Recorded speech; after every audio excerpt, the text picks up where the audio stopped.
मतदान केंद्रावर कमीत कमी 2 व जास्तीत जास्त 4 ईव्हीएम म्हणजेच इलेक्ट्रॉनिक वोटिंग मशीन असतील।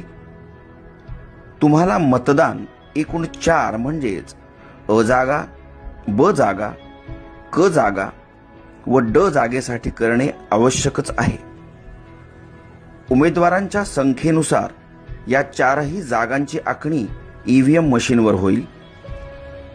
कदाचित या 4ही जागा 2 ईव्हीएम मशीनवर आखल्या जाऊ शकतात। 4ही जागेसाठी मतपत्रिकांचे रंग वेगवेगळे दिलेले असतील। अ जागेसाठी पांढरा रंग, ब जागेसाठी फिका गुलाबी रंग, क जागेसाठी फिका पिवळा रंग व ड जागेसाठी फिका निळा रंग असेल।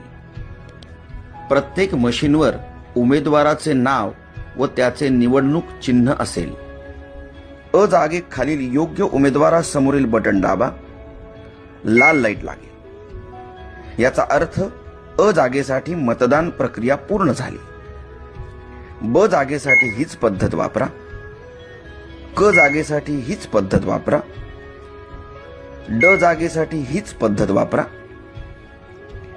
एखाद्या निवडणूक जागेसाठी उमेदवार योग्य व सक्षम वाटत नसेल तर मशीनवरील NOTA नोटा याचा अर्थ नन ऑफ अबव किंवा वरीलपैकी कोणी नाही असा होतो, ते बटन दाबू शकता।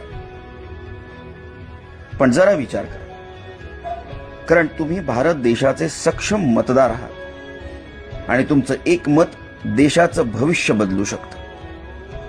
तेव्हा योग्य उमेदवार निवडायचा प्रयत्न करा। ड जागेसाठी मतदान केल्यावर बजर वाजेल। याचा अर्थ तुमची 4ही जागांसाठीची मतदान प्रक्रिया पूर्ण झाली। धन्यवाद। तुमचं मत हीच तुमची ताकद।